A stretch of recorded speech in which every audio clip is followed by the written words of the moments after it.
Assalamualaikum warahmatullahi wabarakatuh. Perkenalkan, saya Agus Suparyono. Pada kesempatan kali ini akan menjelaskan teknik-teknik permainan bulu tangkis. Di episode 1 ini akan kita juga buku kami. Saya berdua bersama dengan Isbarkah menulis sebuah buku tentang teknik bermain bulu tangkis. Nah, buku ini kami susun sebagai komitmen kami terhadap bulu tangkis, kecintaan kami bulu tangkis yang sejak kecil kami sudah mainkan. Dan buku ini berisi tentang teknik-teknik mulai dari teknik dasar hingga teknik permainan yang ada dalam bulu tangkis. Kemudian di buku ini juga kita jelaskan secara umum bagaimana seharusnya kita bermain bulu tangkis dengan teknik yang benar. Dalam kaitannya bulu tangkis tentunya kami lebih menekankan kepada benarnya dulu. Karena apa? Karena prestasi tinggi itu akan dicapai apabila kita sudah bisa melakukan teknik dengan benar. Dan untuk itu di buku ini juga akan bersambung dengan buku jilid berikutnya. Untuk buku yang kedua nanti akan membicarakan tentang melatih pemain bulu tangkis atau fisik, ya, melatih fisik pemain bulu tangkis. Sehingga secara umum kami lebih menekankan kepada teknik karena apa? Karena seorang itu bermain bulu tangkis tentunya keinginannya adalah melakukan gerakan-gerakan yang bagus, yang indah, yang menawan, yang akrobatik yang ditampilkan oleh para pemain yang sudah kelas dunia atau pemain yang sudah advance tingkatannya. Nah, untuk itu kami menulis buku, kami urutkan secara metodis. Yang mudah dulu ada tekniknya dulu. Teknik yang baik mereka bisa melakukannya, mereka akan terpacu untuk berlatih bulu tangkis dengan benar. Nah, kemudian ini bersambung dengan pelatihan atau proses melatih fisiknya. Nah, pada kesempatan kali ini saya akan menjelaskan apa yang ada di buku ini, dan saudara semua bisa menyaksikan atau membaca buku ini secara lengkap. Bisa Anda semua dapatkan, nanti akan kami kirimkan linknya, dan juga sudah melalui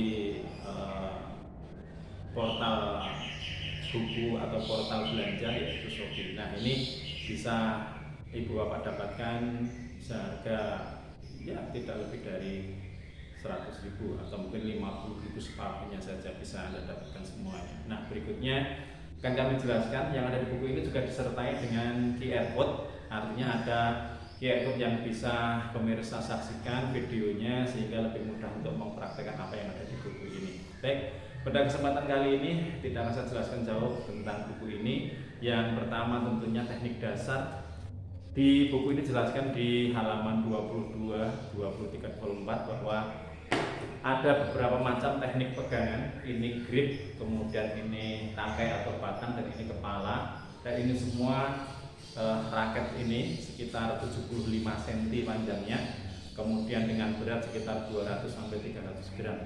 Nah, ini sudah ada ketentuannya.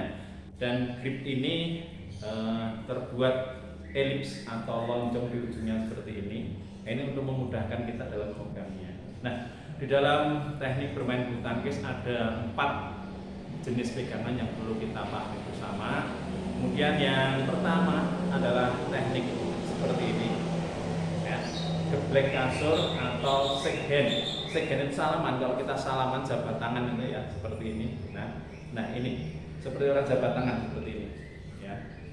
Nah, teknik ini sangat efektif untuk pukulan-pukulan keras, baik smash yang tajam ke bawah ataupun lob jauh ke belakang. Karena dengan genggaman yang seperti ini, yang erat seperti ini, impuls atau tenaga yang dihasilkan akan sangat besar. Tetapi kelemahannya dengan cara memegang raket yang seperti ini, kelihatan bergabung antara jari dengan ibu jarinya, ini kelihatan kaku, sehingga untuk bevel itu bertahan ini, perhatikan, ya, sangat kaku, ya, sehingga perlu teknik yang enak. Sekali lagi, untuk teknik grip yang pertama yaitu shake hand atau orang Indonesia mengatakan geblek kasur seperti ini. Kemudian kita rekatkan jarinya dan ibu jarinya kita lingkarkan di sampingnya. Nah, kenapa disebut geblek kasur? Biasanya kalau kita menjemur kasur dulu itu ada rotan yang semacam raket ini, rotan dianyam, melingkar, kemudian kita gunakan untuk. Nah, ini tenaganya besar sekali. Tenaganya besar sekali. Maka dinamakan geblek kasur atau teknik shake hand. Ini yang pertama, Sekali lagi, gunanya untuk memperoleh power yang besar. Kemudian yang kedua, forehand, teknik forehand. Untuk teknik forehand ini hampir sama dengan geblek kasur, tetapi khusus digunakan untuk pukulan-pukulan yang di arah kanan kalau orangnya tidak kidal, ya, di arah kanan. Sehingga pukulan yang kalau kita bagi sebelah kanan atau sebelah kiri, maka yang sebelah kanan ini yang akan kita pukul seperti ini. Nah, ini hampir sama, cuman ibu jarinya agak ke atas, ya, agak ke atas menghadap ke depan sana seperti ini, ya. Nah, ini digunakan untuk mukul seperti ini, ya, untuk mukul forehand, ya, forehand, ya, semuanya seperti itu. Ini cukup luas, tetapi tidak bisa digunakan untuk pukulan yang keras karena apa? Rentan lepas ini kalau kita punya tenaga yang kuat, terus ini rentan lepas ini. Nah, di sini nih. Nah, ya, rentan lepas seperti itu. Sehingga hanya digunakan untuk pukulan-pukulan forehand yang tenaganya middle up atau menengah saja seperti itu. Kemudian yang ketiga, pukulan backhand. Pukulan backhand biasanya digunakan untuk pukulan-pukulan yang di arah sebelah berlawanan dengan pegangan kita, ya. Kalau kidal ya tentunya sebelah kanan, tapi kalau tidak kidal berarti sebelah kiri kita. Nah, perbedaannya pada ibu jari ini, ibu jarinya menempel di grip yang tipis, yang pipih, ya. Nah, seperti ini. Ini ibu jari ini gunanya untuk menahan dan memperoleh tenaga yang kuat, ya. Nah, seperti ini, ya. Nah, ya, nih ibu jarinya di sampingnya, kemudian tangannya ini agak renggang, ya, tidak rapat seperti tapi agak renggang. Jari-jarinya hanya tipis, ya, tidak semuanya seperti tadi forehand atau shakehand, tetapi ini agak renggang. Nah, sehingga apa? Sehingga kita memperoleh kelentukan di pergelangan tangan ini, ya, metatarsal ininya, ya, di pergelangan tangan ini akan lentuk.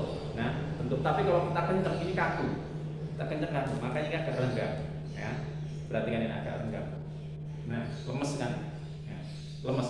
Ini bisa kita putar-putar kalau kita latihan voles atau latihan pergelangan tangan ini agak renggang. Tapi kalau kita kaku, nah tidak bisa, ini malah kena bagian bawah grip. Ini untuk pukulan backhand. Begitu juga untuk backhand grip ini digunakan untuk netting, ya, ya.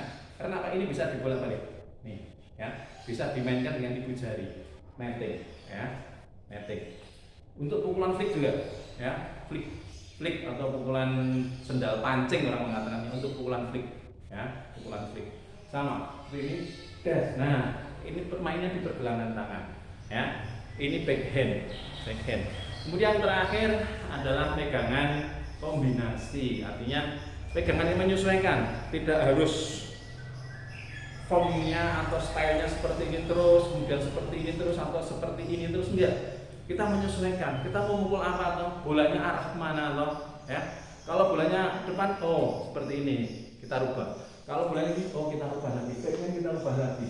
Untuk forehand, untuk smash kita rubah lagi. Nah, ini namanya pegangan kombinasi, menyesuaikan. Biasanya untuk kombinasi ini, nah, kalau pemain yang sudah advance untuk permainan kecil bola net biasanya megangnya nanti berubah di bagian atas dari grip ini. Tetapi kalau untuk pukulan kuat di belakang kita agak turun, dan untuk pukulan defense biasanya ada di tengah, ya, seperti ini letaknya untuk kombinasi, ya, untuk kombinasi. Sekali lagi, untuk netting ada di bagian atas, yang bagian leher ini, ya, bagian leher dengan badan, ya, batang ini. Yang licin ini ya biasanya, ini lebih mudah diatur untuk putarannya. Kemudian kalau untuk defense di tengah, kemudian kalau untuk pukulan keras di bagian ujung dari grip ini. Nah, ini teknik-teknik pegangan raket. Sekali lagi, untuk pegangan raket kita menyesuaikan, kita mau memukul dengan teknik apa, kita memegang dengan teknik apa, tentunya tergantung kita menerima bola itu seperti apa, dan kita ingin mengarahkan atau mencapai tujuan target itu bagaimana, menyulitkan lawan, menjauhkan bola dari lawan, atau mematikan lawan. Ini semua tergantung kepada kita, tergantung kepada pola pikir kita, dan juga tergantung kepada kemampuan kita semuanya. Tetapi bagi para pemula, sekali lagi kita belajar dengan teknik yang benar dulu, terutama teknik pegangannya dulu. Seperti ini, ya, shake hand atau gebuk kasur, black kasur, kemudian forehand, ya, jarinya di samping, kemudian backhand ini agak renggang, dan kombinasi bisa naik bisa turun seperti ini. Nah, ini mungkin video pertama yang bisa kami sampaikan kaitannya dengan teknik memegang. Kemudian selanjutnya nanti akan kita sampaikan di episode berikutnya, kita sampaikan tentang teknik memukul bola, mulai dari servis, kemudian lob, kemudian forehand, backhand, dan lain sebagainya. Terima kasih atas perhatiannya. Jangan lupa untuk selalu mengikuti channel kami. Selamat siang. Assalamualaikum warahmatullahi wabarakatuh.